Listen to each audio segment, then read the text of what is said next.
Hey everybody, Sean Bukowski here. Hope you're all having a great week. Enjoying this 87 degrees already, or 88 degrees, whatever it is, in February in Austin. I don't know what that means for the rest of the year, but I guess we'll find out. As real estate, I think I've mentioned this many times, but not only a real estate lawyer and a real estate investor, we have a commercial real estate investment company. And as a result, we're kind of always looking for the next big thing, both for my clients and our investors. Sort of the next big trend, next big thing, and it's rough out there right now. We all kind of think there'll be some distressed assets in the near future at the end of the year, but for right now, it's pretty rough out there, and it's hard to find great deals.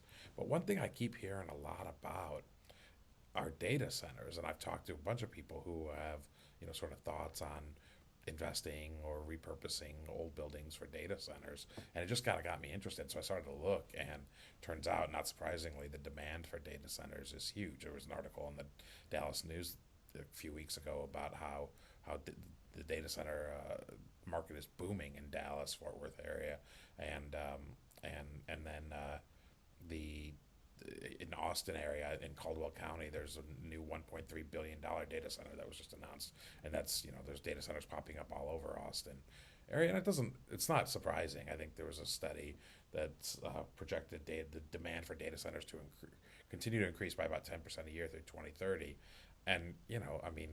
That shouldn't come as a surprise to anybody, right? Like data rules our lives between streaming services and keeping things in the cloud all at work, and I mean data rules everything now. Data is king, and so the demand for data centers increasing so rapidly is not surprising. One thing that, as I was sort of looking into this and talking to some folks, we talked about sort of data centers are pretty difficult to develop. I mean, maybe not difficult is the right word, but they're very specific requirements. And I'm not an expert in this yet, but it's very specific utility, heating, cooling, power, and space requirements. And so, one of the things I asked people, look, can you just repurpose an old office building? And I think maybe there's some of those you can, but it's not just like every old office building you can do it. But with the demand increasing, it makes sense to me to continue to sort of look into what's possible with older buildings and with developing new data centers, because this is certainly an area that I think we'll see growth in the United States and in demand in Texas for the coming years. Thanks a lot, and please have a great day. And please sign up for our podcast, our weekly blog, email, and our YouTube channel. Thanks.